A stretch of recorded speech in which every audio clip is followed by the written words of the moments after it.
Welcome back, everybody. I hope you guys had an awesome summer. My name is Miss Fiedler, and I will be teaching your first graders this year.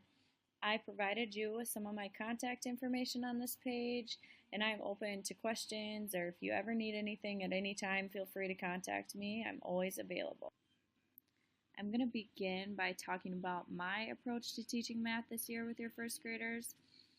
So this year we are going to have a positive math mindset, and we are all going to be mathematicians and math people. I think students start too early beginning to think they're not good at math, and that just carries on throughout their whole education career. So I want to eliminate that. I want them to begin to think positively about math. I want them to realize that there's more to math than just right and wrong answers. So I provided a poster that will be hanging in our classroom that just kind of shows some of the things that I'm going to be encouraging my students to do and say during math, and hopefully we will be on the track to having a positive math mindset. I do use Common Core state standards in my classroom.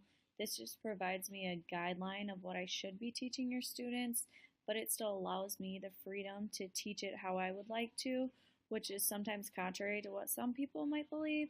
So if you have any questions or concerns about Common Core, please talk to me about it and I can answer any questions you might have. With talking about Common Core, I'm going to talk about some of the standards that we cover in first grade, and I'll begin by talking about the standards for mathematical practice, which are just 8 standards that we work on developing throughout all levels of education. So from kindergarten to 12th grade, students will be working on mastering these. So the first one is keep going, keep persevering. The second standard is reason abstractly. Think about what makes sense. Standard 3 is talk and explain, and that's a big thing for us. We do math talk every day, so students have to kind of explain their thinking. 4, show your thinking, show your work. 5, use the right tools, and in first grade that's also big because we use a lot of manipulatives. 6, check your work. 7, see patterns or connections, look for structure. That's also a big thing for younger students, to look for those connections they can make, and that kind of goes along with 8, look for and express regularly or repeated reasoning. So that's just kind of some things that they'll be continuing to work on throughout their math careers. Now I'm going to talk about some of the standards that we hit here in first grade, and a big one we talk about is word problems.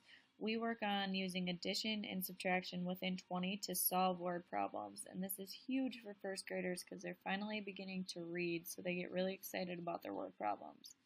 Another thing that we work on is the commutative property of addition, which I gave you an example, just means like 8 plus 3 equals 11, then 3 plus 8 must also equal 11. So we kind of get into that deeper math thinking for them.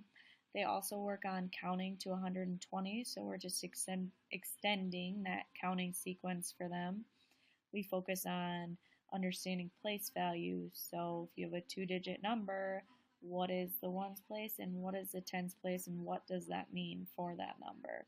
Another exciting thing we learn is how to tell and write time, and that's really fun for them. They kind of feel old learning that. Another thing is shapes. We extend the knowledge of shapes and how to classify them and what makes a shape and all kinds of things like that. So I provided a link for the standards that you can go to and read about them more in depth if you would like. You can come to me with any questions, concerns, things you may not understand, and I'm always here to answer your questions. I'm going to now talk about some of the daily routines that we have that involve math. One daily math routine we do that some of the students don't even realize is a daily math routine is our calendar math. Calendar math is just a time in the morning where we meet on the rug and we check out our calendar. So the beginning of the year, we just kind of start with looking at the days of the week. How many days of the week are there? What month is it? How do we write the date? Just different things like that that help the students to relate math to their real world lives. And then as the year goes on, as we learn new things, we learn to count by different numbers, we learn about the clock, we add all of those different things to the calendar and just kind of check them out and relate them to our day. So we might put the clock on a special time for that day or what time we might be going to lunch, just different things like that. Or we tally the students and count by fives. It's a fun time for the students to relate math to their daily lives. Each day we begin our math lesson around 1:15 and the lesson lasts for about 1 hour.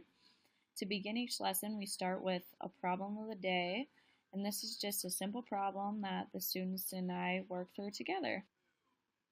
I provided just an example of a problem of the day that we would maybe be doing if we were working on word problems at that time, and it's just kind of a fun little problem with a picture to get our brains thinking about math and getting us in the right direction. So with our problem of the day, we are going to be working on math talk. They kind of both go together, and this is just a time where we simply talk about math.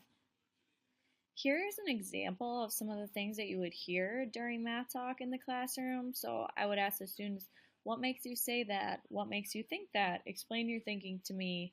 What's another way to do that? And this is just a good way to get the students thinking deeper about math and really looking at the problem and understanding what they're trying to ask. I also think math talk is a great way just for our class to socialize, work on those key social skills and listening skills. We need to listen and be able to retell what we heard one of our classmates say. That's a big thing. And we work on agreeing and disagreeing, but doing that all in a kind manner. So math talk's a really great thing, and it helps us in more than just math. A couple of the tools that we use in my first grade classroom is base 10 blocks. These are awesome because we focus a lot on counting by tens and they help us work on our place value. Another tool we use is the counter chips, and these are super helpful when we're focusing on these word problems and adding, subtracting, working on counting to 120, just different things that these can help us with. One of the main ways we integrate technology into the math classroom is by using the Smartboard.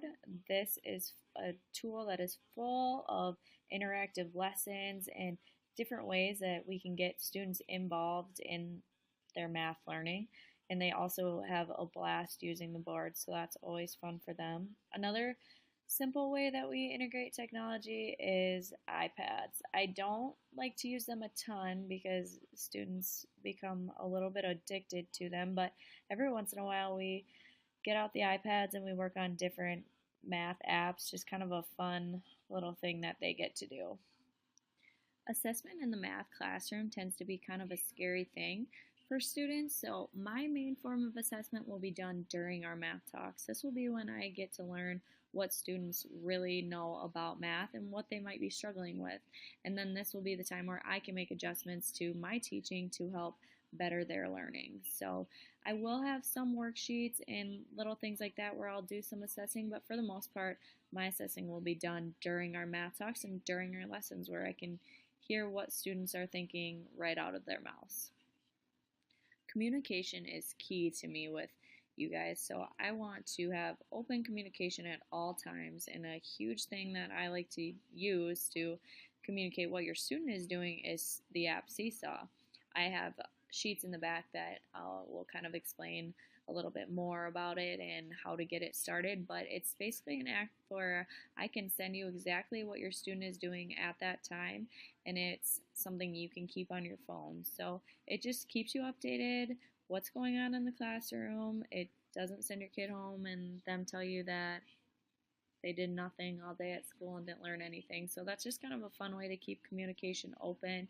And then I also have sheets in the back where you can just fill out how do you want me to communicate with you? Do you want me to hit you with a text? Do you want me to call? I can email. I am open to anything. So that's just something that each family can kind of discuss and then let me know. Now there's time if anyone wants to ask me any questions. I am open to answer. Yes, your student will still be learning the standard algorithms. However, we teach them different strategies to solve problems because this gives them a deeper understanding for the numbers. It's a way for them to actually know what they are doing rather than just following a procedure because that's what they're supposed to do. It's also a good way for students who maybe struggle with the standard algorithm. It's not the easiest form for them. They understand it better in a different way. So now they have these tools in their pocket that they can use throughout their life if that's what makes sense to them.